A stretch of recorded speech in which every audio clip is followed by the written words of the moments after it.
RMC, Charles Matin. Le choix d'Anaïs. Oui, Anaïs, à 2 jours du premier tour, tu as choisi de nous parler de cette initiative d'un chercheur en sociologie qui, tous les jours, publie sur Twitter un vrai bulletin de vote nul, un bulletin qu'on a retrouvé lors des élections précédentes. Oui, il s'appelle Jérémy Moilec, il est chercheur à l'université d'Evry, spécialisé dans l'étude des votes blancs et nuls. Il a écrit sa thèse sur ça en 2018 et depuis février, il publie tous les jours un bulletin de vote nul issu des archives de l'Oise. Alors, tu sais ce que c'est un bulletin de vote nul? C'est un bulletin de vote qui a été annoté ou déchiré. Par exemple, Oui, si tu mets... c'est pas un vote blanc. Voilà, c'est différent. si tu mets Spider-Man sur ton bulletin de vote dimanche, on va considérer que c'est un vote nul.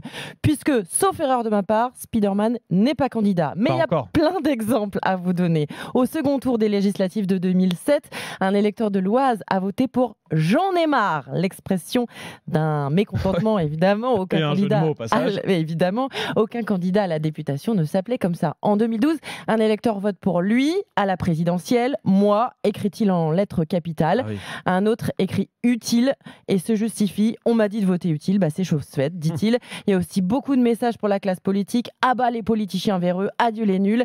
Il y a un bulletin de vote avec le nombre de chômeurs en 95. Merci la gauche, peut-on lire, signer un chômeur.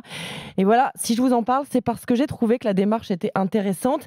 Lui, ce qu'il dit, c'est que ces bulletins, ils disent quelque chose, ils expriment quelque chose, un ras-le-bol, une colère qui ne sont pas reconnus et qu'on décrédibilise à tort, selon lui. Oui, parce qu'on les compte, on les comptabilise, c'est vote nul, mais en fait, on ne les considère pas comme des suffrages exprimés. Comme les votes blancs qui consistent à ne rien mettre dans l'enveloppe ou alors un bulletin blanc sans annotation. Le Huffington Post est allé à Bruyères-sur-Oise, ville où il y a eu le plus de votes blancs en 2017. Écoutez ce que dit cette habitante quand on lui demande pourquoi autant de gens votent blanc chez elle.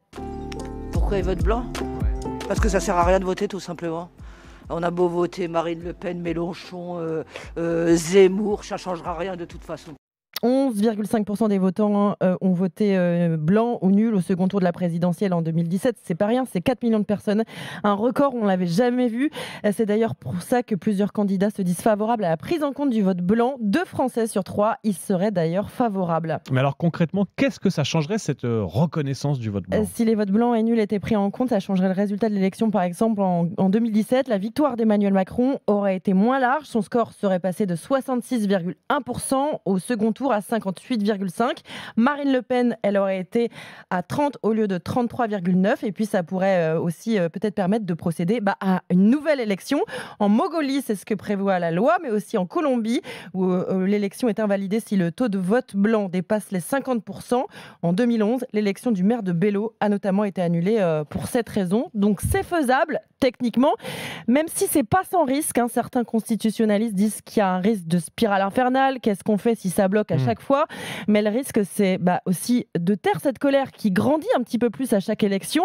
C'est aussi que les Français s'éloignent du vote et que la colère envers les élus monte encore et encore. 2 personnes qui sont concernées, M. Fillon et Mme Le Pen. Il n'en demeure pas moins, il y a quelques années, il n'y avait pas de burkini sur les plages. Je suis d'accord avec le constat fait à l'instant par Jean-Luc Mélenchon. Je partage ce qui a été dit par François Fillon. Le vrai serial killer du pouvoir d'achat des Français, c'est Mme Le Pen. Pouvez-vous prendre l'engagement devant les Français que parmi...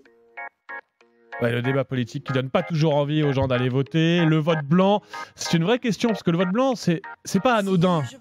On fait la démarche de se rendre. C'est pas l'abstention, c'est 2 démarches différentes.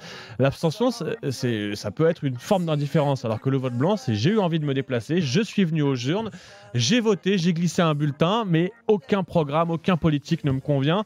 Est-ce qu'il faut reconnaître le vote blanc et après, c'est aussi la question qu'on se pose. Une fois qu'on l'a reconnu, qu'on l'a comptabilisé, qu'est-ce qu'on fait? On annule à chaque fois l'élection.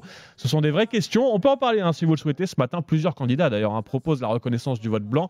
N'hésitez pas si vous souhaitez en parler ce matin et puis plus largement avec vous.